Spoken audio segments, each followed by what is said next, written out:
Hi, I'm Daniel and I have an extremely fun video for you today. So, you have already read the YouTube title, so you know what is coming. But this story began summer last year. It was a beautiful day and I had granted myself a full day off, focusing only what to have for lunch, at what time to light my first cigar and playing pinball and retro games all day long. And then came the phone call. Richard, how are you, man? How are you? I'm doing fine, man. Doing fine. Super busy here, super busy here. It's, like always. But I do have an interesting project for you, man. I got something that you're going to be loving or maybe just a little bit hating. So the question is, are you at home? Yeah, sort of. Yeah, I'm at home. Yeah, absolutely. All right. Stay there. I will be there in 30 minutes, buddy. All right, man. Okay. I see you in 30 minutes. Nice. See you then. All right. See you there. Bye-bye.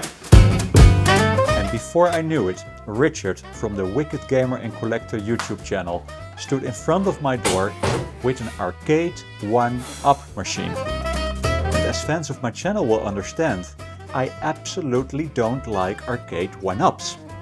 Now don't get me wrong at all, I love their small size, they are super cute, but they are made so cheaply that I believe it really downgrades the experience. So Richard told me that he always wanted one of my arcades at home, but he only had space for a smaller Arcade1UP machine. So we talked about it, if I could design and build the most luxurious mini arcade in the world. The most expensive Arcade1UP in the world. So we spent some time together, after which Richard left and I got to work.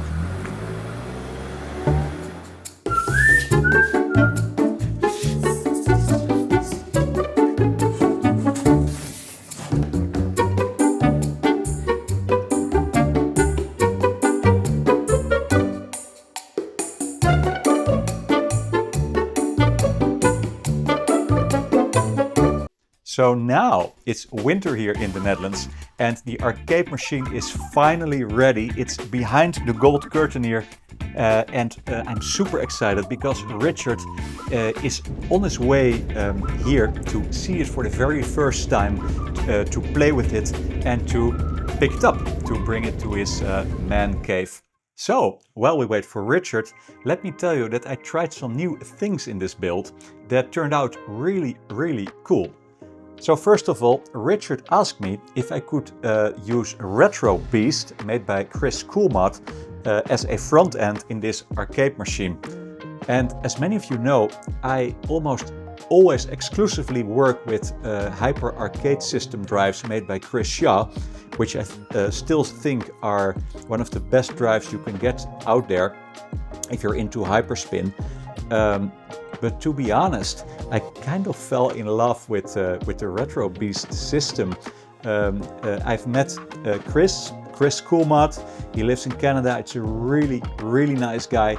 He helped out a tremendous amount and his drives are awesome. So I don't want to advertise for any game drives on this channel. I'm not sponsored at all. But yeah, he was really helpful and the drives are amazing. So the other challenge was that Chris's drives exclusively use X input, which basically means Xbox controller inputs, and not the direct input that the Ultimark IO boards, the iPad boards, send to your system. So this was the perfect chance to experiment with the Pecto-Tech boards. So I ordered the Pecto-Tech 4000T, which is an encoder board, an X-input encoder board for 4 players. I ordered a Spectre Vision or Specto Vision, Spec Vision. I don't know what kind of vision I ordered, but it's basically a small screen. You can find it on their website that tells you the mapping of the board and the board status, the board modes, which is really cool and it looks amazing. And I ordered one of the Atlas boards, the 0 or the 1, I forgot, which is useful for adding a trackball or rotary encoders, but I use it to connect my mouse buttons and the administration buttons too. So I'm quite happy with those as well. And I need to tell you that several companies are now making new encoder boards. I know that Raymond, that makes the Gun for IR guns in New York, is working on a beautiful board. And my favorite supplier, Ultimark, I don't know if I can already tell you this. Maybe it's a secret. I don't care. He's almost done with his X-input board, including LEDs and stuff, which I'm really fond of. So whenever they come out, I will test them for you on this channel. A few other things, I placed a huge extra third screen inside the kickplate. This is not my original idea. I've seen other builders do this as well, but I wanted to try it for once, and I really like it. And there is a completely new speaker system built in here with a dual channel sub and speakers positioned inside the control panel, which I'm going to demonstrate to you when Richard is here. Speaking of the devil, there's Richard.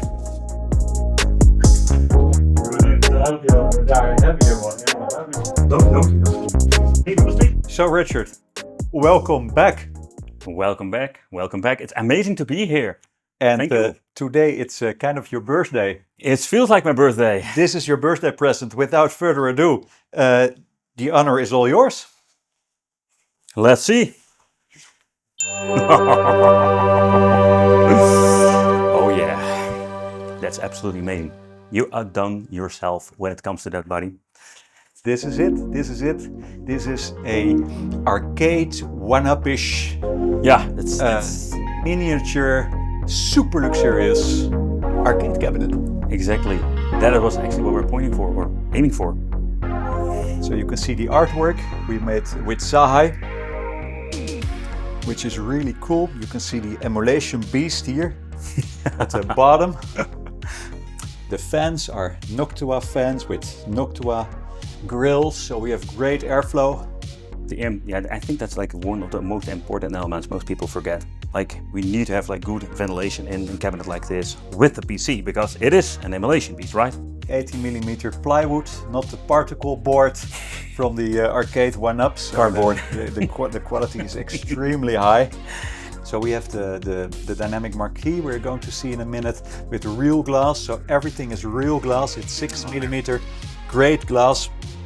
We have 3 screens. So the hyper marquee screen, dynamic marquee screen, the main screen, and the screen in the bottom here. And that is a new feature. You personally never done this yourself, right? No, it was absolutely also not my idea.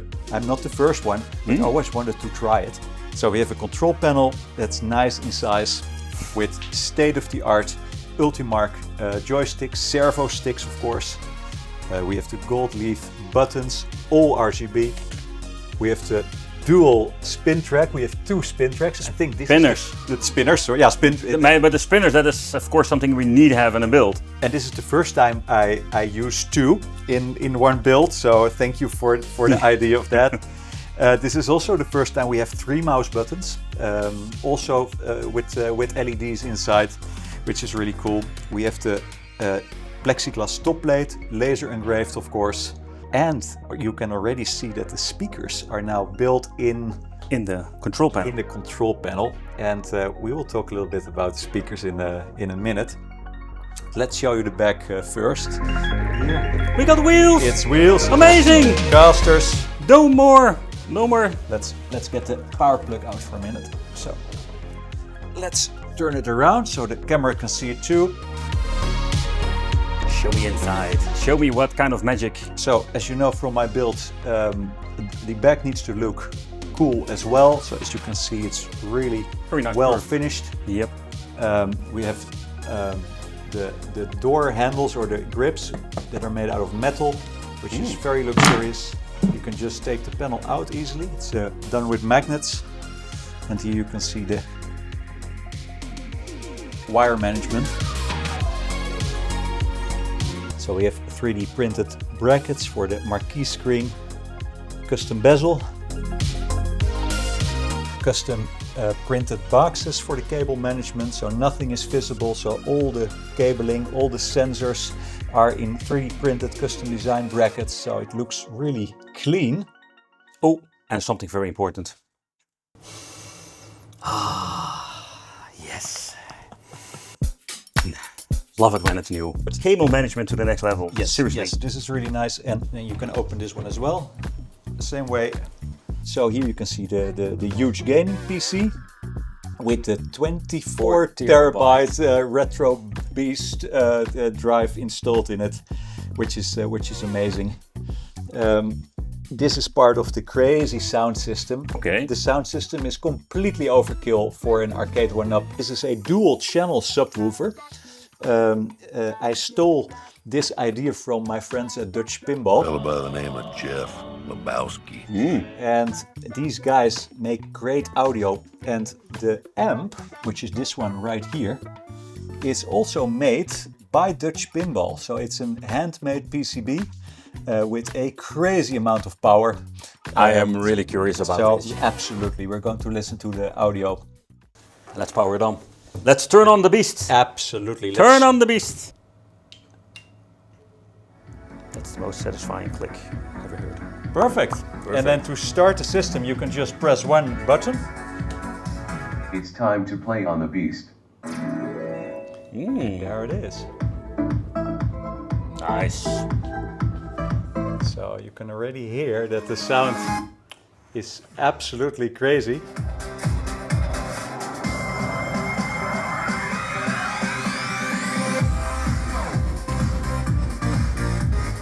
This is what I'm all about. Love the music.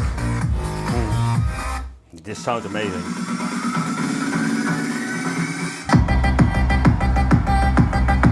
It's crazy sound, right? Insane. That subwoofer. Ho, ho, ho, ho, ho, ho, ho.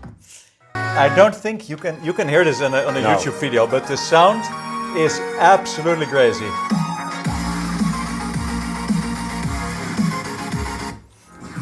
So this is the lower screen. It can display game videos or static images or poster art or box art, which is also really cool. And here you can see the small box here, which is for the retro shooter system. So you have USB ports, fully functional USB ports. They are also functional for USB sticks or a keyboard or a mouse, and also for Controllers your, and everything. absolutely, Yeah, and for that's your so- retro shooter system. So first of all, like if you're looking at the software itself, this looks really good. Like I love it how this actually like communicates with both of the screens, like the marquee, the bottom part over there. Because let's be honest, like this is a very interesting but a unique way with the vertical screen. And if you're going to be switching with the bezels and everything, you know, this looks really good. Particularly if you're having certain kind of videos, like with SNK and everything. It's like the seamless overall communication with the screens and the software. It's absolutely great. The separation and the stereo sound with these two Visaton speakers, great quality Visaton speakers inside the control panel, lifting upwards, that really worked. I hoped it would work, but that's really amazing. And the fun part is that we could have this very tiny and small, just like the Arcade1UP. Absolutely. Like, but also with the Arcade1UP, we do have the speakers, actually one speaker with the original one in the overall control panel. Yeah. And I think that overall sound effect, because you're playing and it's blasting into your face, and that is what I just love about it. In combination with the high quality speakers that you're using, and that's like absolutely important for using with mid and high sounds. And now we're going to even like, I can really already enjoy the music on the main menu, you know, that's... And of course, LED blinky is fully functional. So if you go to maybe to main, arcade, main favorite, doesn't matter. And we automatically change into different button combinations. And you select any game and you can see that LED blinky is following all games, which is always so much fun. Oh yeah. And of course the servo sticks with a very satisfying mechanical twisting sound. So what are we playing? 1944, the Loop Master. 1944, the Loop Master. It can talk. Hey, we do have an AI. We got an AI buddy. That's the next step, AI. AI with Daniel Spies in an arcade machine.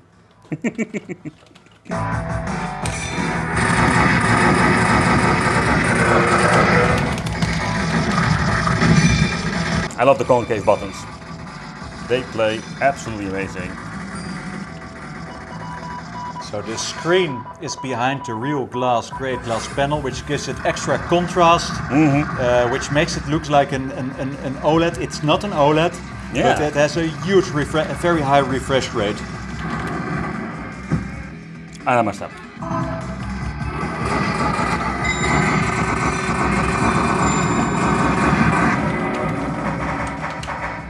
So let's go into this maze of different systems. Okay, we're now into the arcade part over here, where we're going to be trying out light guns soon. Vertical shmups, there's another thing of course. Vertical 3D gamers, arcade. Oh, it's insane. Art of Fighting. No, Art of Fighting number 3. That's the single one I always wanted to try. Bring it on. Fighting 3. The Path of the Warrior Art of Fighting. Raihaku no Kengeru. Zit hij de klote met de knop weg? Kijk, dat is jongen. Hoppa. Can't get the move out. I can't get the move out. I'm done with this. I have another question, Richard. Yeah. Can you find the sensors for the guns? If you really look up close, I'm particularly happy with how that turned out because they are absolutely invisible.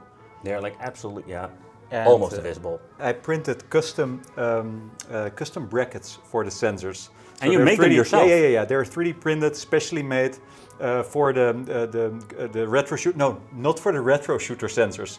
We are using retro shooter guns, but we are using the gun for IR sensors because they are smaller. Yeah. So Richard has sent me, or did send me, the retro shooter sensors, but they are so big that it looked awful. Yeah. And I called you, and we made the decision to go for the other sensors. I'm very glad that you got. And that's what I mean. Small ones. That's what I mean. Like you do have like the final saying of it. Like you have so much more expertise regarding like how you're actually making this perfect. And I completely forgot about the sensors. You know, I completely forgot about the sensor that they were like so huge. And for a normal machine, it's fine. You know, like they're not like that horrible. But for a build like this, it's really important. Another detail is that the artwork underneath the cutouts, it's not cut by hand. I did it, but it was not perfect. You could see that it was hand carved and hand done. So there is a completely 3D printed, color matched bracket underneath here, which is flawless. And this is the one that has the sparkling effect also. So it looks really, really beautiful. And that's what a lot of people don't see and don't realize. There's so much custom work that you need to do. It's not like a kit you make and you plug it in and you're gluing it together and done. That's so much small details. Yeah, the custom work you don't need to do, but if you add all those small things up, you get a beautiful, beautiful end result. Here is the small Spectro screen, or Spec Vision I think it's called. Pectotech, oh, there we are, Pectotech 4000T, analog fast, 2 players. And then you see the player numbers 3, 1, 2, 4. Well, we only have 2 players, obviously. But this is a lot of fun as well. So, Richard, this is it. This is the arcade. Do you like it? Absolutely. Absolutely. Will it have a spot in your man cave? It will get definitely like a spot in my place. In the beast cave? In the beast. Okay. So for now, we are going to find some dinner. Thank you so much for watching. I enjoyed making this project for you, Richard. Absolutely. Thank you, man. Please subscribe to Richard, his channel, Wicked Gamer and Collector. You can't miss it. It's a huge channel. And if you are subscribing to any channels, subscribe to my channel as well. Give the video a thumbs up. Share it with your friends if you like share it with your friends if you like this video. So we are going to have dinner and we are going to play a little bit and then get it in the car. In the car? Wait, how do we do that?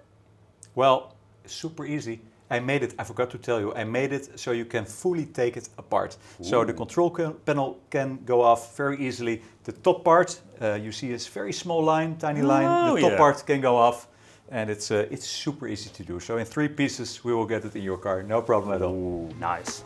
Modular system. Modular system. That is super convenient.